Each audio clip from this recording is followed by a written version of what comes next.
Le monde entier attend que les talibans apportent la stabilité en Afghanistan et attirent l'attention de la Russie sur eux.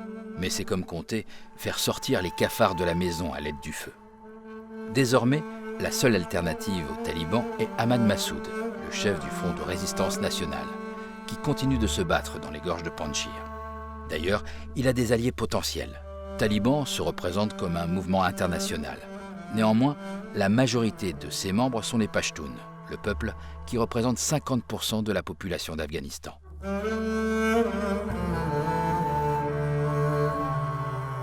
Tandis que derrière Massoud, il y a les forces démocratiques et les Tadjiks afghans. Il est aussi soutenu par les Hazaras, 10% de la population, et les Ouzbeks, 9% de la population. C'est pour ça, et aussi à cause de la menace d'invasion militaire directe et de nettoyage ethnique, que Tadjikistan et Ouzbékistan le maintiennent comme le dernier bastion du pouvoir démocratique et légitime d'Afghanistan. Ahmad Massoud tient une partie de la province de Panjshir. Il voit le pays comme une fédération décentralisée en raison de sa diversité ethnique. Il a commencé à en parler en août 2021, en refusant d'être une marionnette dans le gouvernement des talibans, et il le dit toujours. Son idée est de donner plus d'autonomie au territoire et plus de pouvoir au peuple. Cela permettrait aux gens de se défendre contre les talibans, dont les lois ne répondent pas aux normes juridiques modernes.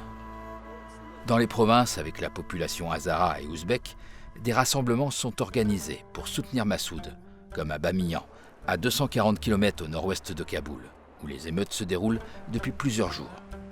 Les gens exigent le départ des talibans, tandis que les islamistes radicaux ont pour l'instant peur de prendre des mesures sévères. L'intérêt de la Russie est également le gouvernement de large représentation en Afghanistan. Mais il est évident que Moscou est obligé de parler avec les nouveaux maîtres de Kaboul.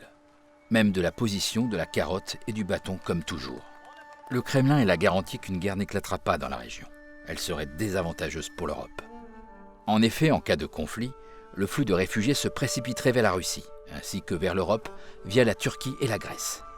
Ahmad Massoud reste le seul moyen de retenir les talibans. Et peut-être avec lui l'Afghanistan pourrait devenir une fédération stable, sans les nettoyages ethniques, que la région de Panjshir a déjà connu de la part des islamistes radicaux. C'est pour ça qu'il est très important pour les pays occidentaux d'accorder leur soutien à Ahmad Massoud, probablement en coopération avec la Russie.